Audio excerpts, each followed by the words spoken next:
Hello दोस्तों, welcome back to our study platform. तो कैसे हैं आप लोग? उम्मीद करते हैं अच्छे होंगे और आपकी पढ़ाई भी अच्छी चल रही है।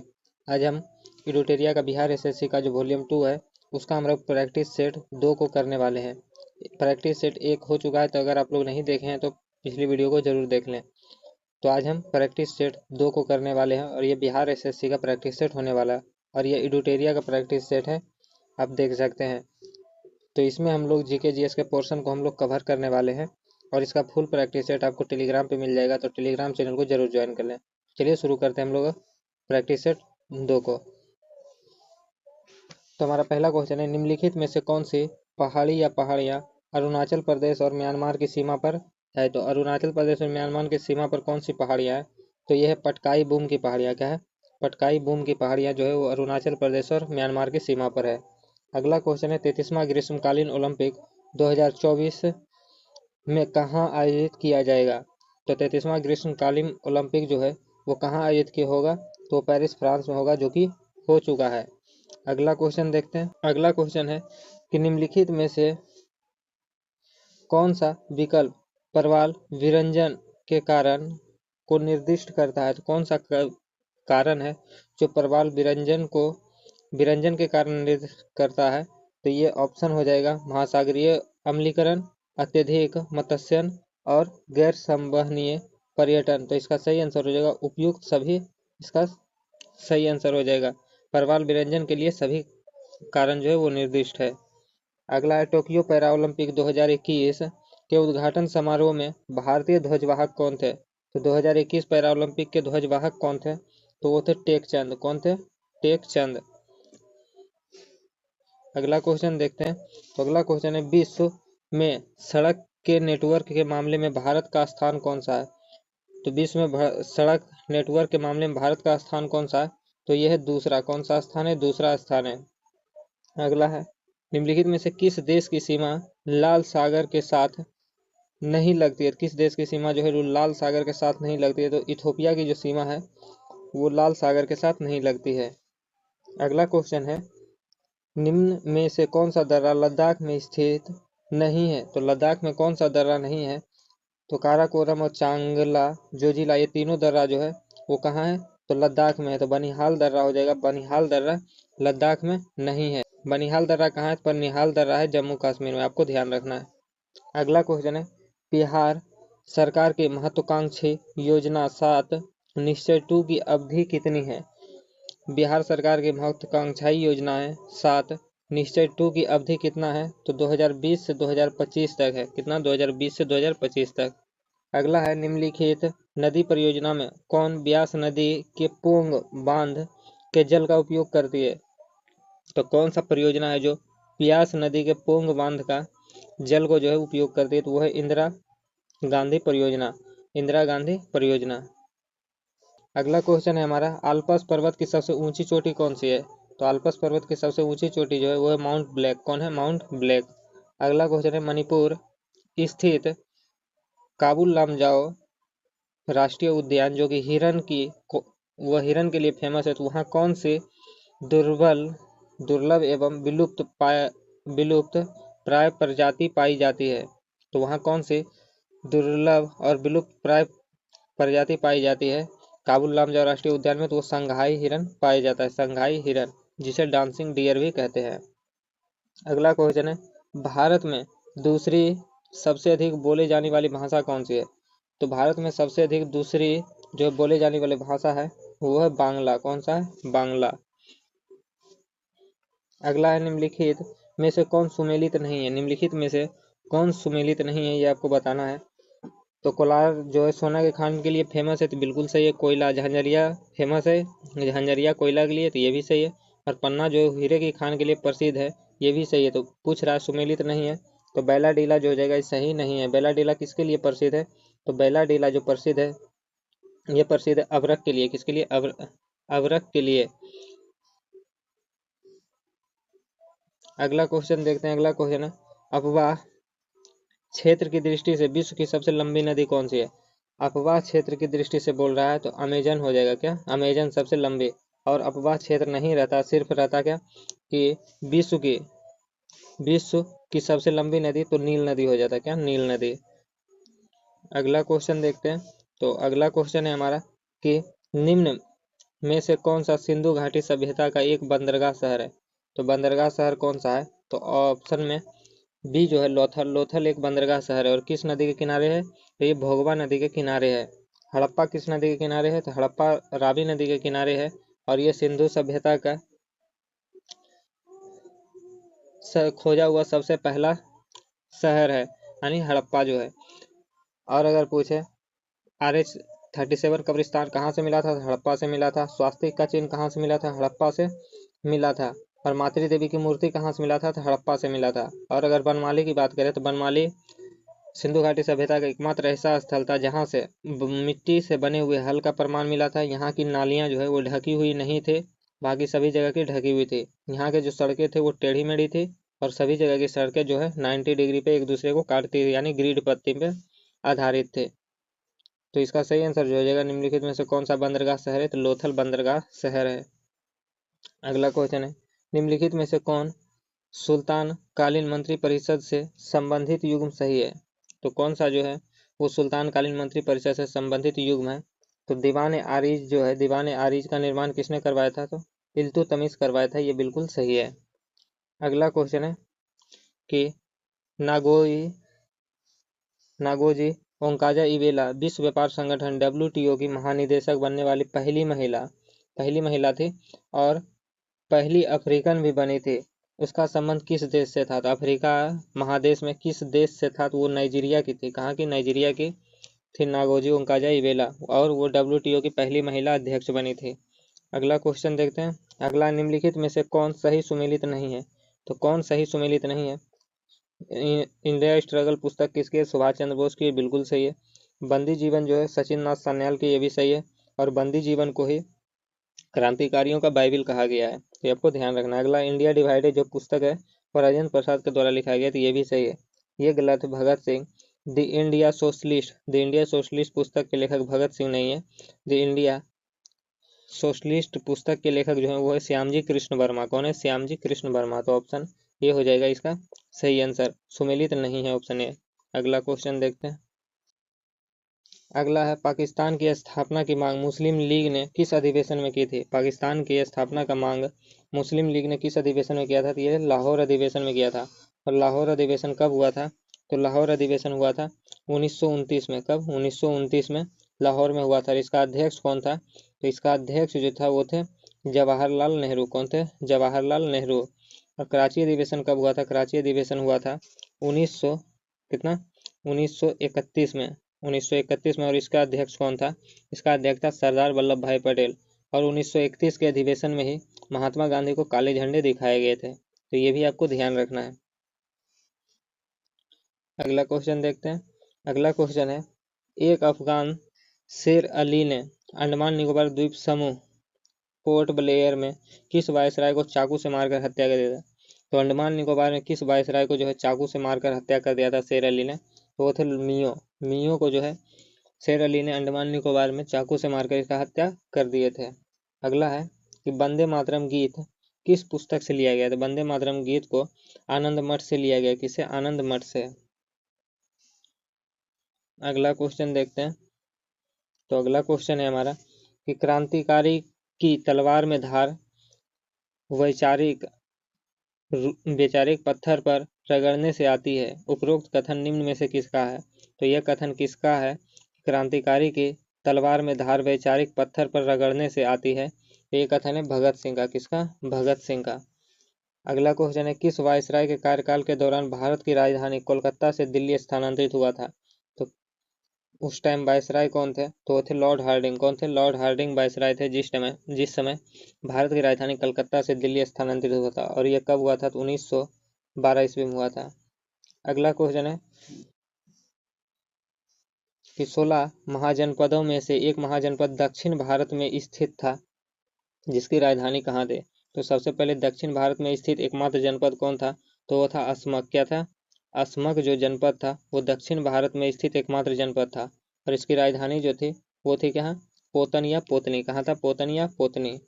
और अगर पूछे उज्जैन किसकी राजधानी थी, किस महाजनपद की राजधानी थी? तो ये अवंती की राजधानी उज्जैन था। और अवंती में भी किसका? तो उत्तरी अवंती का। उत्तरी अवंती का राजधानी उज्जैन था और दक्षिणी अवंती का राजधानी था माहिष्मति। कहाँ था? माहिष्मति। तो ये भी आपको ध्यान रखना है। शक्तिमती किसका राजधानी था? तो चेदी का राजधानी जो था, चेदी का राजधानी शक्तिमती था और कंबोज का राजधानी हाटक था। ये आपको ध्यान रखना है। तो इसका सही आंसर हो जाएगा पोतन। क्या हो जाएगा? पोतन। अगला क्वेश्चन है, सूर्य उगने से पहले एवं सूर्य डूबने के बाद आकाश में उपस्थित प्रकाश किसके कारण दिखाई देता है? तो ये प्रकाश के अपवर्तन के कारण दिखाई देता है। और अगर पूछता कि सूर्य उगने से पहले और सूर्य के डूबने के बाद तक सूर्य की लालिमा दिखाई देता है या किसके कारण? अगर लालिमा पूछता तो हो जाता प्रकाश का प्रकीर्णन। क्या हो जाता? प्रकाश का प्रकीर्णन। अगला क्वेश्चन, निम्नलिखित में से कौन संयोजी उत्तक नहीं है? संयोजी उत्तक कौन नहीं है? तो त्वचा जो है वो संयोजी उत्तक नहीं है। अगला क्वेश्चन है, दूरदृष्टि दोष में प्रतिबिंब कहाँ बनता है? तो दूरदृष्टि दोष में जो प्रतिबिंब रेटिना के पीछे बनता है। कहाँ? रेटिना के पीछे बनता है। और निकट दृष्टि दोष अगर पूछता है तो निकट दृष्टि दोष में रेटिना के आगे बन जाता है। कहाँ? रेटिना के आगे बन जाता है। और अगर आपको ना निकट दृष्टि दोष है ना दूर दृष्टि दोष, आप बिल्कुल स्वस्थ हैं, तो आपका प्रतिबिंब कहाँ बनेगा? तो रेटिना पर बनेगा। कहाँ? रेटिना पर। और अगर प्रतिबिंब अंध बिंदु पर किसी कारणवश बन जाए तो आप जो है किसी वस्तु को धुंधला देख पाएंगे। यानी कि अंध बिंदु पर अगर आपका प्रतिबिंब बनता है तो आपको वस्तु धुंधला दिखाई देगा। तो इसका सही आंसर हो जाएगा रेटिना के पीछे बनता है दूरदृष्टि दोष में प्रतिबिंब। अगला क्वेश्चन है हमारा कि प्रत्यावर्ती धारा यानी एसी को दिष्ट धारा डीसी में किस कौन से प्रयुक्ति द्वारा बदला जाता है? तो किसके द्वारा एसी को डीसी में बदला जाता है? तो रेक्टिफायर के द्वारा बदला जाता है एसी को डीसी में। और ट्रांसफार्मर की बात करें, ट्रांसफार्मर जो है वो एसी करंट को सिर्फ घटाता और बढ़ाता है। क्या करता है? घटाता और बढ़ाता है। और एमीटर के द्वारा हम लोग विद्युत धारा के मापते हैं। तो ऑप्शन सी इसका करेक्ट आंसर हो जाएगा। रेक्टिफायर के द्वारा एसी को डीसी में बदलते हैं। अगला क्वेश्चन है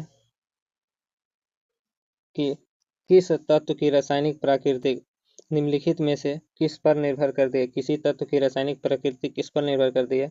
तो संयोजी इलेक्ट्रॉन की संख्या पर निर्भर करती है किसी तत्व की रासायनिक प्रकृति। अगला है, भाप अंगार गैस किन दो गैस का मिश्रण है? तो भाप अंगार गैस जो है वो CO+H2 यानी कि कार्बन मोनोऑक्साइड और हाइड्रोजन का मिश्रण है भाप अंगार गैस। अगला क्वेश्चन है, ऊंचाई की जगहों पर पानी 100 डिग्री सेंटीग्रेड के नीचे के तापमान पर ही क्यों उबलता है? तो ऊंचाई की जगहों पर पानी 100 डिग्री सेंटीग्रेड के तापमान के नीचे ही क्यों उबलता है? तो क्योंकि वायुमंडल दबाव जो होता है वो ऊंचाई जाने पर घटता है, अतः क्वथनांक बिंदु नीचे आ जाता है। तो ऑप्शन ए हो जाएगा इसका करेक्ट आंसर। अगला है, मानव शरीर के भीतर रक्त निम्न में से किस की उपस्थिति के कारण नहीं जमता है? किसकी उपस्थिति के कारण नहीं जमता है रक्त? तो हेपेरिन की उपस्थिति के कारण रक्त जो है वो नहीं जमता है और थ्रोम्बिन के कारण जम जाता है। अगला क्वेश्चन है, निम्नलिखित में से कौन कीट नहीं है? तो कौन कीट नहीं है? खटमल, घरेलू मक्खी, मच्छर और मकड़ी। तो इन चारों में से कीट कौन सा नहीं है? तो मकड़ी जो है वो कीट की श्रेणी में नहीं आता है। कौन? मकड़ी। अगला क्वेश्चन देखते हैं। अगला क्वेश्चन है, डीएनए के दोहरी पेचदार संरचना की खोज किसने की? तो डीएनए के दोहरी पेचदार संरचना की खोज जेम्स वाटसन और क्रिक ने किया था। फ्रांसिस क्रिक ने किया था। जेम्स वाटसन और फ्रांसिस क्रिक ने किया था डीएनए के डबल हेलिक्स मॉडल का खोज। और अगर फ्रेडरिक मिसर का पूछे तो डीएनए का खोज अगर पूछा तो फ्रेडरिक मिसर हो जाता डीएनए के खोज, और डबल हेलिक्स मॉडल अगर लगा दिया तो जेम्स वाटसन और क्रिक हो जाएगा। अगला क्वेश्चन है कि निम्नलिखित में से कौन सा मेडुला ऑब्लांगाटा का कार्य नहीं है? तो मेडुला ऑब्लांगाटा का कार्य कौन सा नहीं है? तो पेशियों के संकुचन पर नियंत्रित करना ये मेडुला ऑब्लांगाटा का कार्य नहीं है, पेशियों को संकुचित करना।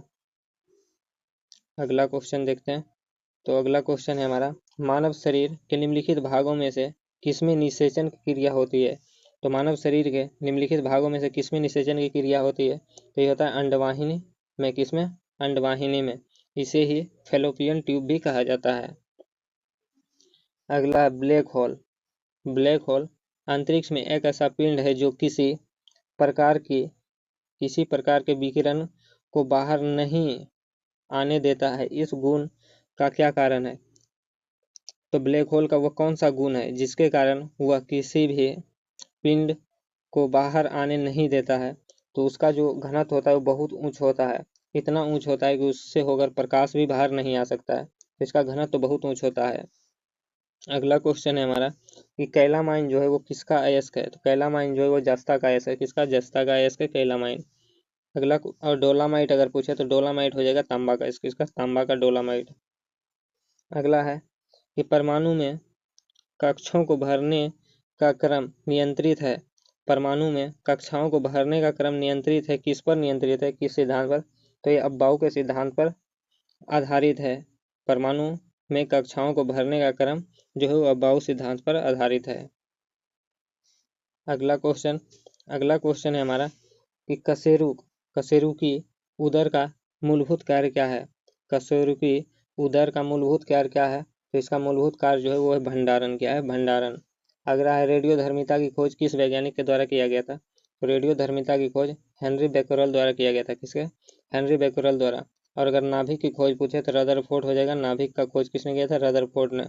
और अगर पूछे प्रोटॉन का नामकरण किसने किया था? प्रोटॉन का नामकरण भी रदरफोर्ड ने ही किया था। और अगर मैडम क्यूरी पूछे मैडम क्यूरी ने किसका खोज किया था? तो रेडियम का खोज जो है वो मैडम क्यूरी के द्वारा किया गया था। अगला क्वेश्चन है दीर्घकालीन ऊर्जा भंडारण के लिए अधिकांश जानवरों द्वारा किसका इस्तेमाल किया जाता है। तो दीर्घकालीन ऊर्जा भंडारण के लिए जानवरों के द्वारा किसका इस्तेमाल किया जाता है? तो वसा का इस्तेमाल किया जाता है। और वसा में सबसे अधिक ऊर्जा भी पाया जाता है। अगला है शुष्का छिपाक। क्या है? शुष्का छिपाक किस विटामिन की कमी से होता है। शुष्का छिपाक किस विटामिन की कमी के कारण होता है? तो ये विटामिन ए की कमी के कारण होता है शुष्का छिपाक। अगला क्वेश्चन देखते हैं। तो अगला क्वेश्चन हमारा क्या कहता है? अगला क्वेश्चन है ग्रीष्मकालीन ऋतु में मिट्टी के घड़े में रखा पानी किस घटना के कारण ठंडा हो जाता है। तो किस घटना के कारण जो है घड़े में रखा हुआ पानी ठंडा हो जाता है? तो वाष्पीकरण के कारण ठंडा हो जाता है। किसके कारण? वाष्पीकरण के कारण। अगला क्वेश्चन है निम्न में से किस पारिस्थितिकी तंत्र में प्रजातियों की विविधता अपेक्षाकृत अधिक है। निम्नलिखित में से किस पारिस्थितिकी तंत्र में प्रजातियों की विविधता अपेक्षाकृत अधिक है। तो यह प्रवाल भित्तियां में। कहाँ? प्रवाल भित्तियां में। अगला क्वेश्चन देखते हैं। अगला क्वेश्चन है हमारा निम्नलिखित में से कौन सही सुमेलित नहीं है। निम्नलिखित में से कौन सही सुमेलित नहीं है। तो नानावटी आयोग का संबंध है गोधार कांड से। किसका? गोधरा कांड से नानावटी आयोग। ये बिल्कुल सही है। अगला है लिब्राहन आयोग का संबंध किससे है। तो बाबरी मस्जिद से है लिब्राहन आयोग का। ये भी सही है। कृष्णा आयोग का संबंध जो है कृष्ण आयोग का वो मुंबई दंगा से कृष्ण आयोग का संबंध। और फूकन आयोग जो है फूकन आयोग से जो है इसका संबंध है फूकन आयोग से। तो राजीव गांधी हत्याकांड से संबंधित नहीं है। फूकन आयोग जो है वो तहलका टेप कांड से संबंधित है। किससे? तहलका टेप कांड से संबंधित है फूकन आयोग। तो ऑप्शन डी जो हो जाएगा ये बिल्कुल सही आंसर हो जाएगा। कौन सुमेलित नहीं? तो ऑप्शन डी। अगला क्वेश्चन देखते हैं। अगला क्वेश्चन है भारतीय अर्थव्यवस्था में क्षेत्रों को सार्वजनिक तथा निजी में किस आधार पर वर्गीकृत किया जाता है। भारतीय अर्थव्यवस्था में क्षेत्रों को सार्वजनिक तथा निजी में किस आधार पर वर्गीकृत किया जाता है। तो ये उपक्रमों पर उपक्रमों में स्वामित्व के आधार पर जो है इसे वर्गीकृत किया जाता है। तो ऑप्शन ए इसका करेक्ट आंसर हो जाएगा। अगला है जूट का सर्वाधिक उत्पादन करने वाला देश कौन सा है। तो जूट का सबसे अधिक उत्पादन अपना देश भारत ही करता है। अगला है किस तिथि रेखा को प्रतिवर्ष राष्ट्रीय सांख्यिकी दिवस के रूप में मनाते हैं। तो राष्ट्रीय सांख्यिकी दिवस कब मनाते हैं। तो मनाते हैं 29 जून को। कब मनाते हैं? 29 जून को। और 29 जुलाई को क्या मनाते हैं? तो 29 जुलाई को मनाते हैं हम लोग बाघ दिवस। क्या मनाते हैं? बाघ दिवस। और 29 अगस्त को मनाते हैं मेजर ध्यानचंद जी का बर्थडे पर होने वाला खेल दिवस को मनाते हैं 29 अगस्त को। तो आपको ध्यान रखना 29 जून को मनाते हैं सांख्यिकी दिवस के रूप में। अगला है निम्नलिखित में से कौन सही सुमेलित नहीं है। तो सही सुमेलित कौन नहीं है। तो उर्वरा उत्पादन जो है वो बादामी क्रांति से संबंधित नहीं है। उर्वरा उत्पादन जो है वो किससे संबंधित है? भूरी क्रांति से। किससे? भूरी क्रांति से। और बादामी क्रांति से क्या संबंधित है? तो बादामी क्रांति से मसाला संबंधित है। मसाला अगर पूछे किस क्रांति से संबंधित है तो भूरी क्रांति से संबंधित है मसाला। और उर्वरा जो है तो भूरी क्रांति से संबंधित है। बाकी कपास उत्पादन स्वर्ण रेस समिति है। बिल्कुल सही है। गुलाबी क्रांति प्याज झींगा उत्पादन से और गोल क्रांति आलू उत्पादन से संबंधित है। तो ऑप्शन ए इसका करेक्ट आंसर हो जाएगा। अगला क्वेश्चन है हमारा कि भारत में राष्ट्रपति के निर्वाचन की पद्धति किस देश के संविधान से लिया गया है। तो राष्ट्रपति के निर्वाचन की पद्धति जो कहाँ से लिया गया, तो लिया गया आयरलैंड से। कहाँ से? आयरलैंड से। अगर पूछे आपातकाल कहाँ से लिया गया, तो जर्मनी से लिया गया। जीएसटी कहाँ से लिया गया, तो फ्रांस से लिया गया। और मौलिक कर्तव्य जो लिया गया, मौलिक अधिकार जो लिया गया, मौलिक अधिकार लिया गया अमेरिका से। और मौलिक कर्तव्य जो लिया गया है वो रूस से लिया गया था मौलिक कर्तव्य। और मौलिक कर्तव्य को जो है अनुच्छेद किसमें, अनुच्छेद 51 ए में जोड़ा गया मौलिक कर्तव्य को। और कितने मौलिक कर्तव्य लिए गए थे, तो 10 मौलिक कर्तव्य लिए गए थे। 42वां संविधान संशोधन के द्वारा उसे 51 ए अनुच्छेद में जोड़ा गया है। अगला क्वेश्चन है हमारा, अगला क्वेश्चन है कि लोकसभा का सदस्य निम्नलिखित में से किससे संबोधित करके अपना त्याग पत्र देता है। तो लोकसभा सदस्य जो है किसे संबोधित करके अपना त्याग पत्र देता है, तो लोकसभा के अध्यक्ष को संबोधित करके अपना त्याग पत्र देता है। और किसे देता है, तो लोकसभा अध्यक्ष को ही देता है। अगला है निम्नलिखित में से किस अनुच्छेद में पाकिस्तान से भारत आए लोगों के लिए नागरिकता का अधिकार का उल्लेख किया गया है। तो पाकिस्तान से भारत आए लोगों के लिए नागरिकता का अधिकार अनुच्छेद 6 में किया गया। किसमें? अनुच्छेद 6 में किया गया है। अगला क्वेश्चन है स्वतंत्र भारत के प्रथम वित्त मंत्री कौन थे। स्वतंत्र भारत का पूछ रहा है। स्वतंत्र भारत का प्रथम वित्त मंत्री जो था वो था आर के शनमुखम शेट्टी। कौन था? आर के शनमुखम शेट्टी। और अगर पूछे गणतंत्र भारत के प्रथम वित्त मंत्री, तो गणतंत्र भारत के थे जॉन मथाई। कौन थे? जॉन मथाई। और अगर कोई स्वतंत्र भारत पहले राष्ट्रपति कौन थे, तो वो थे डॉक्टर राजेंद्र प्रसाद। कौन थे? डॉक्टर राजेंद्र प्रसाद। अगला कि संविधान संशोधन ने मंत्रिपरिषद के आकार को सदन के कुल आकार का 15% तक सीमित कर दिया था। तो कौन सा संविधान संशोधन था जिसके द्वारा सदन के आकार 15% तक सीमित किया गया? तो वो था 51वां संविधान संशोधन। कौन सा? 51वां संविधान संशोधन। और अगर 74वां संविधान संशोधन की बात करें, 74वां संविधान संशोधन कब हुआ था? 1992 में हुआ था। और इसमें जो है अनुसूची 12 को जोड़ा गया था। और अनुसूची 12 किससे संबंधित है? तो नगर पालिका से संबंधित है। तो ऑप्शन ए जो होगा इसका करेक्ट आंसर हो जाएगा। अगला क्वेश्चन, संविधान का कौन सा अनुच्छेद अंतर्राज्यीय जल विवाद के न्याय निर्णय से संबंधित है। संविधान का कौन सा अनुच्छेद है जो कि अंतर्राज्यीय जल विवाद के न्याय निर्णय से संबंधित है? तो वह अनुच्छेद कौन सा है? तो वह अनुच्छेद 262। कौन सा? अनुच्छेद 262। अगला है न्यायिक सक्रियता की अवधारणा किस देश में विकसित हुई। न्यायिक सक्रियता की धारणा किस देश में विकसित हुई थी? तो ये विकसित कहाँ हुआ था? न्यायिक सक्रियता की अवधारणा ये हुआ था अमेरिका में विकसित हुआ था। कहाँ? अमेरिका में। अगला क्वेश्चन देखते हैं। अगला है भारत के संविधान का निम्न में से कौन सा भाग है जो संविधान की आत्मा माना गया है। भारतीय संविधान का कौन सा भाग है जिसे संविधान की आत्मा कहते हैं? तो वह संविधान की प्रस्तावना। क्या है? संविधान की प्रस्तावना को संविधान का आत्मा कहा गया। और ये किसने कहा है? डॉक्टर भीमराव अंबेडकर ने आर्टिकल 32 को संविधान का आत्मा कहा। और आर्टिकल 32 में क्या है? तो संवैधानिक उपचारों का अधिकार है आर्टिकल 32 में, और इसे ही संविधान का आत्मा कहा है। अगला क्वेश्चन देखते हैं।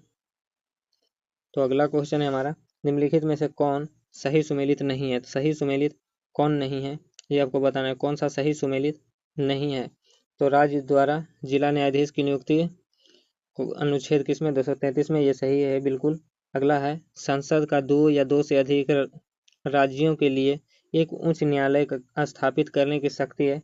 ये भी सही है। राष्ट्रपति द्वारा तदर्थ न्यायाधीश की नियुक्ति करना किसमें है? अनुच्छेद 127 में। तो ये भी सही है। उच्च न्यायालय का गठन जो है वो अनुच्छेद 214 में नहीं है। 214 में, अनुच्छेद 214 में क्या है? तो प्रत्येक राज्य में एक उच्च न्यायालय होगा। ये कहा गया है अनुच्छेद 214 में कि प्रत्येक राज्य में एक उच्च न्यायालय होगा। गठन का बात नहीं किया गया। तो ऑप्शन डी जो हो जाएगा वो उसका सही आंसर हो जाएगा। अगला है निम्नलिखित में से किसे समाप्त किया जा सकता है पर भंग नहीं किया जा सकता है। तो विधान परिषद जो है, विधान परिषद को समाप्त किया जा सकता है लेकिन इसे भंग नहीं किया जा सकता है। तो हमारा अगला क्वेश्चन है कि वर्ष 2023 में 49वां G20 शिखर सम्मेलन का आयोजन किस देश में किया जाएगा।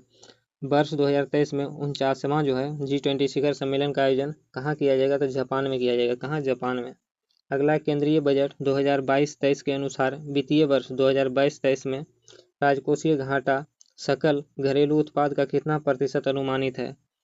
केंद्रीय बजट 2022-23 के अनुसार वित्तीय वर्ष 2022-23 के राजकोषीय घाटा सकल घरेलू उत्पाद का कितना प्रतिशत है? ये कितना प्रतिशत है? 6.4% है। कितना? 6.4%। अगला क्वेश्चन है, प्रधानमंत्री नरेंद्र मोदी ने किस वर्ष तक देश को ऊर्जा स्वतंत्र बनाने का लक्ष्य रखा है? प्रधानमंत्री नरेंद्र मोदी ने किस वर्ष तक देश को ऊर्जा स्वतंत्र बनाने का लक्ष्य रखा है? तो ये 2047 तक रखा है। कितना? 2047 तक। अगला है, मेकांग गंगा सहयोग भारत और कितने अन्य देशों के द्वारा शुरू किया गया एक पहल है? मेकांग गंगा तो भारत और 5 देश के द्वारा शुरू किया गया ये एक पहल है। अगला क्वेश्चन है हमारा, भारत की फिल्म और टेलीविजन संस्था कहाँ है? तो भारत की फिल्म और टेलीविजन संस्था जो है वो पुणे में है। कहाँ? पुणे में। अगला है कि बिहार आर्थिक सर्वेक्षण 2021-22 के अनुसार मक्का उत्पादन में बिहार कौन सा स्थान रहा? बिहार आर्थिक सर्वेक्षण 2021-22 के अनुसार मक्का उत्पादन में बिहार का स्थान कौन सा था? तो बिहार का स्थान कौन सा था? ये था तीसरा स्थान था। कौन सा? तीसरा स्थान था। अगला क्वेश्चन है, लेप्चा जनजाति किस राज्य में पाई जाती है? तो लेप्चा जनजाति जो है वो सिक्किम में पाई जाता है, लेप्चा जनजाति। अगला है, हाल ही में केंद्र शासित प्रदेश दिल्ली के उपराज्यपाल कौन बने हैं? हाल ही में दिल्ली केंद्र शासित प्रदेश के उपराज्यपाल कौन बने हैं? तो दिल्ली के उपराज्यपाल कौन बने? तो ये बने विनय कुमार सक्सेना। कौन बने? विनय कुमार सक्सेना।